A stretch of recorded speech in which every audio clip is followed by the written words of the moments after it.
নমস্কার বন্ধুরা, শীতকালে এই বেতো শাক ফ্যাটি লিভারের অত্যন্ত প্রয়োজনীয় ওষুধের মতো কাজ করবে। আপনারা বাড়িতে খাবেন। আমি রান্নাটা শুরু করছি। দেখুন, শাকটা প্রথমে ধুয়ে কুটে পরিষ্কার করে নিলাম। এবার ফোড়নে দেব শুকনো লঙ্কা, কালো জিরে, রসুন কুচি, পেঁয়াজ কুচি দিয়ে মশলাটা ভালো করে ভেজে নেব।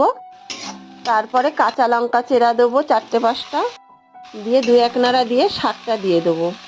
শাকটা সামান্য পরিমাণ নাড়াচাড়া করে লবণ দিয়ে দেবো, দিয়ে ঢাকা দিয়ে রেখে দেবো বেশ কিছুক্ষণ।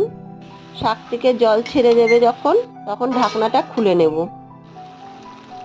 তারপরে আরেকটু নাড়াচাড়া করে সামান্য পরিমাণ চিনি দেবো,